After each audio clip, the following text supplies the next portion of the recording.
Hey, welcome and hello. We are with W Productions, and tell us who you are. Yo, it's your boy Zay and the O by way that ain't a shy, and we have Forbidden Sound Showcase, man. This is going down. At Hemp World, y'all need to pull up. It's your girl Key, and we're doing an interview with the greatest, the bestest. You got anything coming out soon? Like anything? So yeah, like tonight I actually performed 3 songs off a mixtape that I'm doing called Two-Time Dropout. I'm putting that on SoundCloud at midnight, like tonight. So, yeah, it was fun to get out here and do those records. You know what I'm saying? First time performing in 2023. Last time I performed was at JICA for Lick and Soul 2 with DJ Mac G and everybody. I remember. Yeah. Shout out to that event as well. Shout out to JICA. Shout out to 98. Yeah. You have been performing for a while, a little bit. So, like, is there something that you foresee in the future, like where your goals in performing? Like, where do you see yourself? We got a lot of things in the works. We're talking with 98 on getting some stuff done, possibly doing something in Florida, out of Florida. I know I got some other ideas, you know, tapping into the Florida markets and all.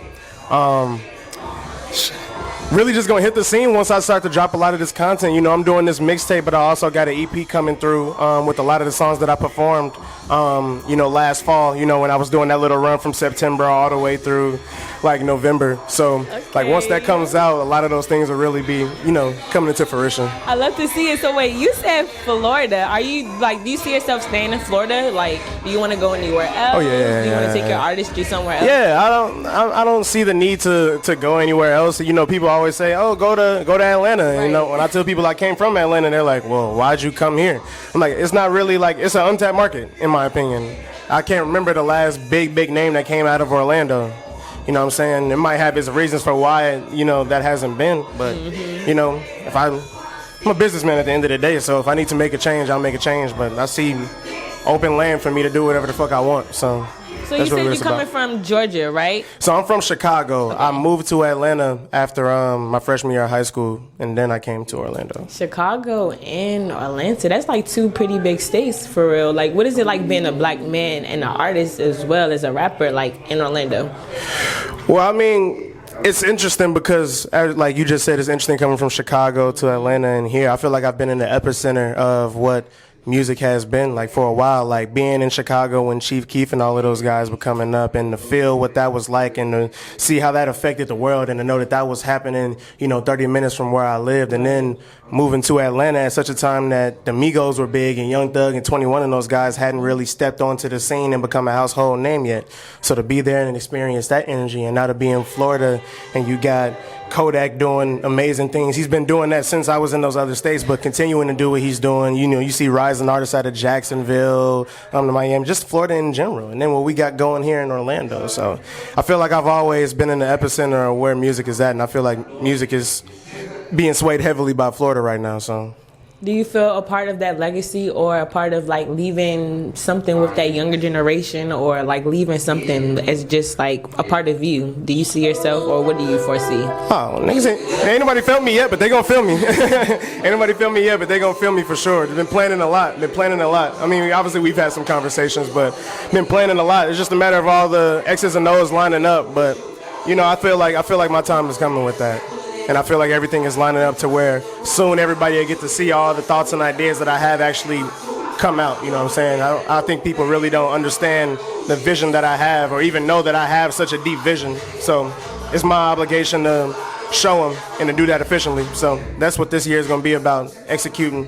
I've always spent so much time on the creative aspect of things, making sure my skills are up to point. But this year is all about the business and the vision and seeing it through and giving it to the people instead of just worrying about creating shit. Okay, so I know, and for the audience and for the fans who don't know, how does what you do and who you are as a person translate through your music and the message that you're trying to leave with them? Like, what do you want to leave off, like the message?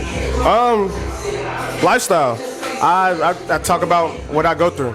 I was just saying it out there when I was performing, my music is such to where if you was to ask me questions about certain details in my song, I'd be able to tell you the story behind those details. I'm not going to, because everything I want people to know is going to be in the song. I don't want to elaborate any further than that, otherwise it would be in the song. But I give you my lifestyle, so you're going to hear about me riding a bike to go get some money out of the ATM. You're going to hear about how that girl made me feel last week. You're going to hear about me coming to a venue and having my own glass and my own wine bottle. You know what I'm saying? You're gonna hear my lifestyle. You're gonna hear me, and then you're also gonna hear the lessons behind that. You know, it's not just gonna be talking about, oh yeah, I do this, I do that. It's like, oh yeah, I do this and do that. And if I'm speaking on something that's wrong, you know, I'll expound on why that was wrong. You know what I'm saying? So, not glorifying bad shit, but talking about my bad shit so that people can learn from those lessons, because it's about relatability. We all go through shit. People just want to act like they're like perfect and they don't want to talk about their shit. And that hinders people that want insight on their shit, but nobody gives insight because everybody don't want to talk about it, stay in the shell. So you said lifestyle and relationship and stuff like that. Are you single, for the audience out there that wants to know? Yes. The DMs are open. We are taking applications. Cuddle buddies only. I don't want feelings anymore. No. So what do you foresee, like, in the future? Like, how does your relationship life tie into, like, your artistry life? We'll cross that bridge when we come to it. Right now, we're not by no water, so. Yeah. Definitely so. Well, growing up, tell us a little bit about that and, like, who you are and how the music played a part in your life. You always saw me with headphones in. I played sports growing up. It was golf, then it was basketball for a large number of years, and now it's transitioned back to golf again. But very competitive. Always had music in. Always had a love for music, even when I was a baby. My mom told me a story of, like, whenever the choir would get up on Sundays and start to sing, like when they were told to rise, like I wasn't able to stand on my own, but I was trying to stand and they would let me stand. And as a baby, I do all that shit. Definitely a choir. Yeah, so they've always seen a love for music before I can even understand it. So, I mean, yeah, just it's what I'm meant to do. Okay, so I have an interesting question for you. Because you said you grew up in the church and stuff, how do you feel about, like, the type of music that you do and how that ties into your faith, and, like, the message that you portray in your music? Do you think it collides with your faith, or, like, do you think it has a hesitation for the type of message that you try to portray with, like, growing up and stuff like that? I think if everybody took my approach to it, we would have more people, comfortable with believing in God and believing in religion. When I talk with a lot of people on why they don't believe in God or why they don't believe in God, it's always, oh, I didn't like going to the church and the people. It's never, oh, I saw problems with this that I read. It's always the people. And that comes from people having bullshit and not being honest with the people that they're supposed to be teaching in Sunday school and the people that they're supposed to be ministering to. So I'm not gonna sit here and act like I'm like I'm just the holiest guy. Like, if we all talked about our shit, the world would be a better place. I talk about God and my shit, but I still curse. I still drink my wine. I still smoke my weed. You know what I'm saying? I'm gonna tell you that because we're all flawed. Nobody's gonna be perfect. Everybody's gonna have something. Let's not pretend and let's not cap about it, bro. Like, just be honest. So, I mean, I feel like my music is Christian music because what you're hearing is the lifestyle of somebody who believes in God and wants to be a better person overall. So, and that's the main premise. You know what I'm saying?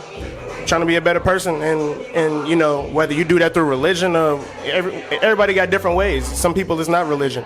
I would recommend, you know, some insight or some research into some sort of religion, but you know, everybody got something. But yeah, I mean, I feel like it collides perfectly. What you're hearing is the trials and tribulations of a man of God in a sinful world and a flawed nature.